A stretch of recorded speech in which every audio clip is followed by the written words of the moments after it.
We just wanted, first of all, to thank you for coming to our Congress. It's, we have always said it's an international Congress because people from many countries are coming to both just listen and others to present things. But in your case, we are especially happy to have you with us. It was interesting what you presented. And just in a short note for the videos we are recording, what's your point of view on how we could use a much better comprehension of data to prevent fraud, for instance, within insurance? Well, first of all, I would like to thank you for the invitation and the really great hospitality I have found here in Spain. It's a very interesting conference. A lot of really very interesting interpreters have been here for the presentations. Really great work.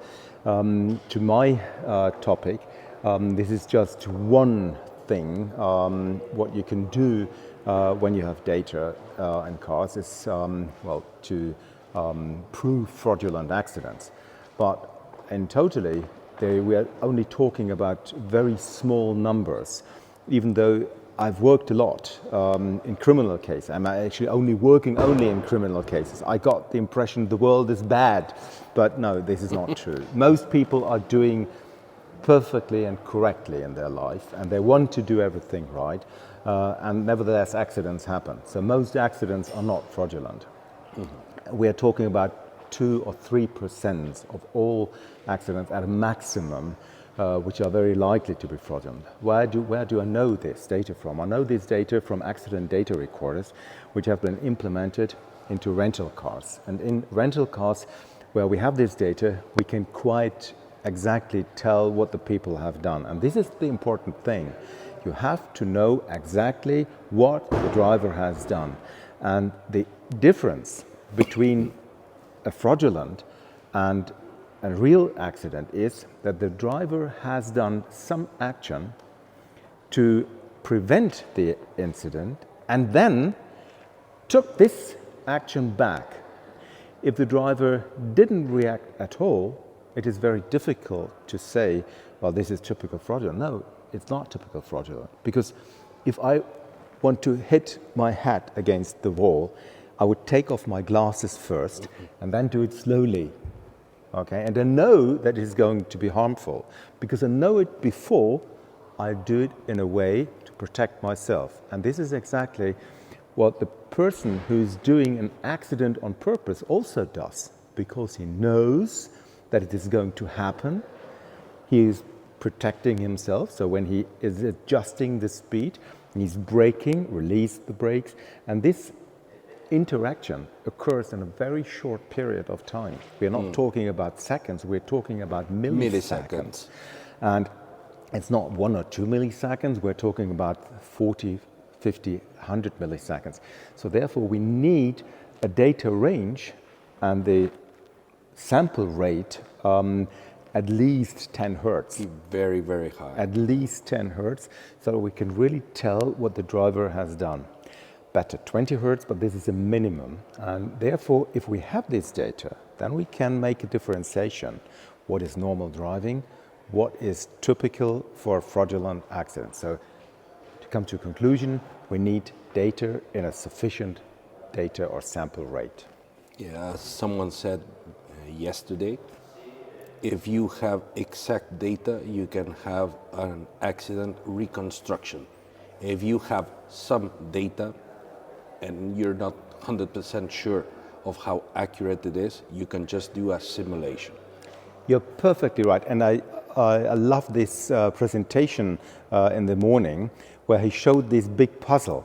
And one piece of the puzzle is missing. And underneath this missing part, you see there are a lot of different further parts which we didn't have to know before. So, and this is what accident reconstruction in most cases is like. We have a puzzle and some cases are missing, so we never know whether the reconstruction is actually the right way. So we need to have proper data, and there are a lot of information in the cars because we have a lot of sensors and we have a lot of control units, and they all store for at least a short time data. And if we encourage the politicians to store this data in the case of an accident. And at this point, the protection of personal rights must stand back to the protection of life Society and as a society as a whole. So in the moment when the crash occurs, then this data becomes really important, and that's the reason I am applying and saying, please make sure that we have a sufficient data in case of an incident, an accident, so that we can really reconstruct what happened, and not only in fraudulent cases, especially in severe cases when victims, for instance, vulnerable road users like cyclists and pedestrians are hit.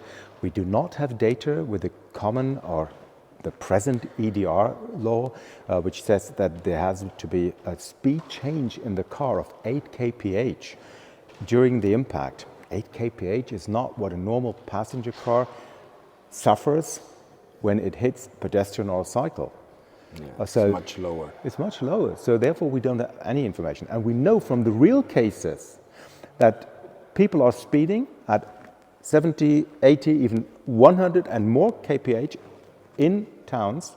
Then they're braking, and the impact speed is maybe only 60 or 50 or 40, but the initial speed was much higher. And we can never reconstruct because there's no surfaces, no marks on the surface. So therefore, we as a society have an interest to tell what has actually happened, so that the judge or the judges in total can improve legal certainty. So this is our aim. That's the whole aim of this Yes. Congress. Exactly. Thank you for coming once more, and let's jump in again so we don't miss anything. That's what's going on. Thank you very much.